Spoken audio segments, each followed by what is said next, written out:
If you guys recall, just a few days ago, I had made a video talking about how Trump is trying to get involved into Syria. He's trying to move forward.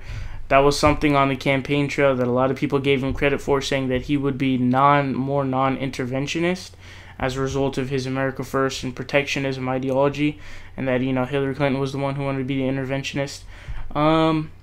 It's turning out that that wasn't really true either, which is not cool at all, because one of the good things that we wanted, it's not happening with this douchebag. So here's a report. The White House is now doing something that's like 2001 through 2003-esque in terms of, if you recall, the framing of Saddam Hussein obtaining weapons of mass destruction and scaring the public into thinking that the necessity was to go into the country because you don't know what he's going to do, you don't know what he has. So here's the report. The White House says Syria could be preparing another chemical weapons attack. So again, there was no independent investigation done that the Syrian attack was by Assad. And logically, it wouldn't make sense anyways.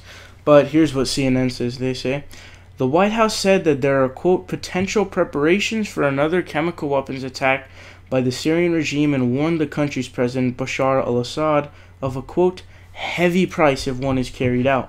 So this is like the, you know, the quote red line that presidents have in terms of like, hey, we won't intervene unless you do this or you cross this line. And a lot of people's lines, like Obama's, with Syria as well.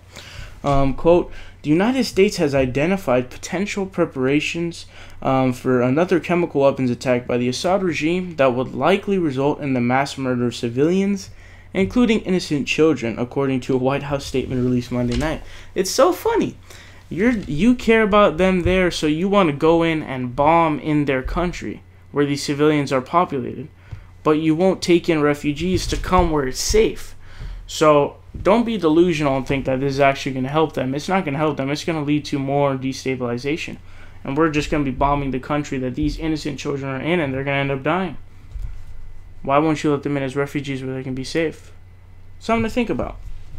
The statement said, quote, the activities are similar to preparations the regime made before its April 4, 2017 chemical attack. As we have previously stated, the United States is in Syria to eliminate the Islamic State of Iraq and Syria. If, however, Mr. Assad conducts another mass murder attack using chemical weapons, he and his military will pay a heavy price. So how do you do that? How do you fight on the rebel side and against Assad? Against the rebels, which is majority ISIS and Al-Qaeda, and Assad? You can't fight both sides of a war, because that means that you can't win. It's impossible to do that. So what happens if you do take out the Assad regime? It's pretty clear. It's going to be similar to Iraq. A huge vacuum. ISIS is going to get so much power. Al-Qaeda is going to get so much power. It's not even funny, not even remotely funny, how crazy this would be. And this is a horrific idea. And where are all the people who are talking about Trump-Putin connection? Where is this at? Because remember, Putin is, Syria is essentially a client state for Russia. They do whatever Russia wants. Okay? It's one of their main allies in the Middle East currently. So why would he want to intervene and attack them? Again, something to think about, because that doesn't make any sense, right? Why would they do that? I told you it's BS. Total BS. This is a horrific move. What's up, guys? It's Sahil here. You guys are watching The Progressive Voice. Make sure you guys click subscribe down below. We're fighting Donald Trump tooth and nail, and we need your help.